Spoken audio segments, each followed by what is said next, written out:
Hello everyone, আমি Soumita. Welcome to shows shelf. কালকে last ভিডিওতে আমি অভীক সরকারের এই বইটা নিয়ে আলোচনা করছিলাম। এই বইটার যে প্রথম গল্প সেটি কালিয়া মাসান, সেটি নিয়ে আলোচনা করছিলাম। আজকে বইটার দ্বিতীয় গল্প খোড়া ভৈরবীর মাঠ, সেটা নিয়ে আলোচনা করব। গ্রাম বাংলার আর পাঁচটা পুরনো মন্দিরের মতোই এই ভৈরবী মন্দির। প্রায় 300 বছর আগে যখন মায়ের মূর্তি প্রতিস্থাপন করা হচ্ছিল মন্দিরে, তখন মায়ের একটি পায়ের একটি আঙুল ভেঙে যায় এবং তারপর থেকেই তার নাম হয় খোড়া ভৈরবী। খুতো হওয়া সত্ত্বেও গ্রামের পুরোহিত মন্ত্র বলে মায়ের মূর্তি প্রতিস্থাপন করেন। প্রতিস্থাপনের পেছনে একটি উদ্দেশ্য ছিল। উদ্দেশ্য এটাই যে গ্রামের যাতে কল্যাণ হয়।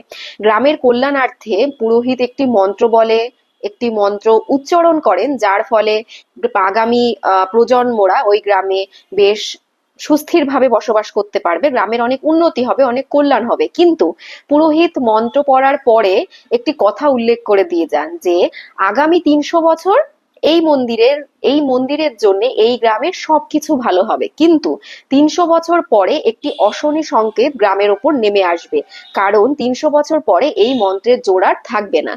সেই 300 বছর পার হয়েছে। হঠাৎ করে একদিনের পর একের পর এক গ্রামবাসী নিষ্ঠুরভাবে মারা পড়ছে। কে বা কারা এই হত্যা করছে সেটা কেউ জানে না। এবার দেখার এটাই যে কি করে এই অশনি সংকেত গ্রামের ওপর থেকে উঠবে, কে উদ্ধার করবে গ্রামবাসীকে, সেটা দেখার জন্যই তোমরা পড়তে পারো খোড়া ভৈরবীর মাঠ। ব্যাস, এই দুটো গল্পই ছিল। প্রথম গল্প কালিয়া মাসান আর দ্বিতীয় গল্প খোড়া ভৈরবীর মাঠ। এই দুটো গল্প নিয়েই এই বইটি, অভীক সরকারের খোড়া ভৈরবীর মাঠ। তোমরাও পড়ে দেখতে পারো। অভীক সরকারের লেখা আমার বরাবরই বেশ প্রিয়, তো তোমরাও পড়ে দেখতে পারো। Happy reading.